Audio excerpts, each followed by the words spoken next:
अवैध रूप से कोयला बेच रहा था। 15 टन से ज़्यादा कोयला बताया जा रहा है, वो भी चोरी किया हुआ वो कोयला था और उसे अवैध तरीके से बेचा जा रहा था, जिसकी रकम 3 लाख से ज़्यादा बताई जा रही है। 4-5 दिनों से हमारी एसएसयू की टीम और छावनी सीएसपी की टीम विभिन्न जगहों पर छापामार कार्रवाई कर रहे हैं।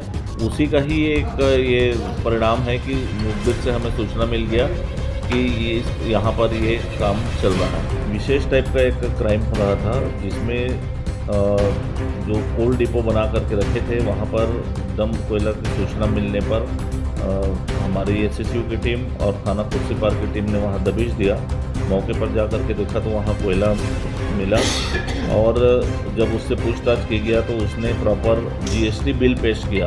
15 टन से ज़्यादा चोरी किए हुए कोयले को अवैध तरीके से बेचा जा रहा था। नमस्कार, आप देख रहे हैं सीजी भास्कर। मैं हूं आस्था तिवारी और इस वक्त मैं भिलाई के सेक्टर 6 कंट्रोल रूम में मौजूद हूं, जहां दुर्ग पुलिस की बड़ी सफलता उन्हें मिली है। अब आपको विस्तार से पूरा मामला बताते हैं। दरअसल जानकारी मिली थी, खुर्सीपार गेट में विजय केसरवानी नाम का एक युवक है और वो अवैध रूप से कोयला बेच रहा था। 15 टन से ज़्यादा कोयला बताया जा रहा है, वो भी चोरी किया हुआ वो कोयला था और उसे अवैध तरीके से बेचा जा रहा था, जिसकी रकम 3 लाख से ज़्यादा बताई जा रही है। इसमें कोई एक शामिल नहीं था, बल्कि 3 आरोपी गिरफ्तार हुए हैं। आपको उसके नाम भी बताते हैं। विजय कुमार केसरवानी, जिसकी उम्र 48 वर्ष है, राजकुमार मिश्रा, जिसकी उम्र 46 वर्ष है और सुनील शर्मा, जिनकी उम्र 50 वर्ष है। ये तीनों को दुर्ग पुलिस ने गिरफ्तार किया है। जैसे ही सूचना मिली थी, खुर्सीपार पुलिस ने कार्रवाई करते हुए गिरफ्तार किया है और अभी जांच बाकी है और इनके गिरोह का पता लगाया जा रहा है। आपको ये भी बताते हैं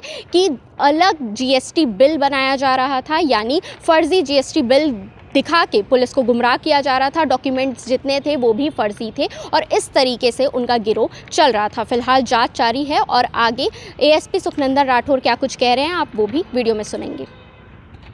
दुर्ग पुलिस द्वारा एक बड़ी कार्रवाई की गई है, बड़ी सफलता मिली है, जिसमें 15 टन से अधिक कोयला को जब्त किया गया है और 3 आरोपियों को गिरफ्तार किया गया है।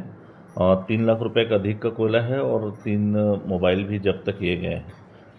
ये विशेष टाइप का एक क्राइम हो रहा था, जिसमें जो कोल डिपो बना करके रखे थे, वहाँ पर दम कोयला की सूचना मिलने पर हमारी एसएसयू की टीम और थाना खुर्सीपार की टीम ने वहाँ दबिश दिया।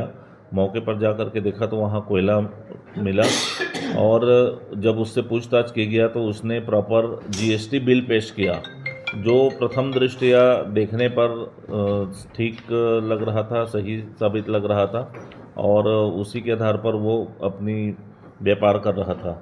हमारी टीम ने अपनी सूझबूझ से तकनीकी विश्लेषण करते हुए और वैज्ञानिक जांच पद्धति का उपयोग करते हुए जब उसका सत्यापन किया और जो संबंधित विभाग है उन लोगों से उसका सत्यापन कराया, तब उस बिल का ये प्रमाणित हुआ कि वो फर्जी जीएसटी बिल था। फर्जी जीएसटी बिल के आधार पर वो अपना काम चला रहा था। जब उससे पूछताछ किया गया तो उसने एक और आरोपी राजकुमार मिश्रा का नाम लिया कि उससे मैंने फर्जी जीएसटी बिल बनाया है। उसके निशानदेही पर राजकुमार मिश्रा को उठाया गया। जब उससे पूछताछ की गई तो उसने सुनील मिश्रा के साथ मिलकर के फर्जी जीएसटी बिल और अन्य प्रकार के कागजात बनाना स्वीकार किया। उनके पास से सभी प्रकार के दस्तावेज, उनके मोबाइल से ओएप और सारी चीज़ जब्त किए गए हैं। एक बड़ी सफलता मिली है। पिछले 4-6 महीने से ये काम कर रहा था। ये स्पष्ट तौर पे ये नहीं बता पा रहा था कि कहाँ से ये कोयला लाता है और किसको बेचता है। जब हमारी टीम ने कड़ाई से पूछताछ की तो ये चोरी का कोयला को खरीदता था और उसको किस्त किस्त में छोटे छोटे जो होटल ढाबे वाले हैं उनको ले जा कर के बेच देता था। इस तरह की बातें सामने आई है। इसके टेक्निकल साक्ष्य और जुटाए जा रहे हैं। इसके कथन जो बयान दिए हैं उसकी पुष्टि की जा रही है। सीसीटीवी साक्ष्य जुटाए जा रहे हैं। उसको खुर्सीपार गेट के पास इसका डिपो है और इसमें जो ये बेचने के लिए या ख़रीदने के लिए जो गाड़ियों का इस्तेमाल करता था उसमें से एक गाड़ी को भी जब्त किया गया है। और ये जो प्लांट से छोटे मोटे जो कोयला, रेलवे से छोटे मोटे कोयला जो निकलता था उसको ये सस्ती मात्रा में खरीद लेता था, फिर उसको अपना लाभ कमा करके अवैध लाभ अर्जित करते हुए इस दूसरे को बेच देता था। ऐसी जानकारी मिली है और इसकी सत्यता की पुष्टि की जा रही है। हम इस कोयला के बारे में जानकारी के लिए संबंधित विभाग को भी पत्राचार किए हैं कि ये कोयला उनका है कि उनके विभाग का है, संबंधित जांच करके दें। इसके अलावा भी जीएसटी विभाग को भी पत्राचार किया गया है, जिन्होंने सत्यापित किया कि ये फर्जी जीएसटी बिल है, और भी जो जीएसटी बिल उसके पास मिले हैं उनको भी जांच के लिए भेजा गया है। इस प्रकार से एक दुर्ग पुलिस को बड़ी सफलता मिली है कोयला चोर गिरोह का पर्दाफाश करने में और 15 टन से अधिक कोयला जब्त करने में और 3 आरोपियों को गिरफ्तार करने में। और भी इसमें शामिल लोग हो सकते हैं जिसकी जांच की जा रही है। सर किस टाइप का कोयला था और कितने लागत का था? ये जो कोक आता है, सामान्य जो कोयला रहता है, जो सप्लाई होता है और जो इंडस्ट्री में उपयोग होता है, बीएसपी प्लांट में जो उपयोग होता है, वो कोयला है और ये 3 लाख रुपए का लागत का है। कौन कौन से विभाग को तलब किया सर? हमने जो जीएसटी विभाग है तलब नहीं करते इसको, हमने पूछताछ के लिए और संबंधित चीज़ों की जानकारी के लिए रेलवे को भी पत्राचार किया है, जीएसटी विभाग को और बीएसपी प्रबंधन को भी पत्राचार किया है। रेलवे के लोग भी शामिल है क्या इसमें? सर ये नहीं। ऑस्ट्रेलियन कोक है क्या? नहीं, ये बिल्कुल भी वैसा कोक नहीं है। अच्छा।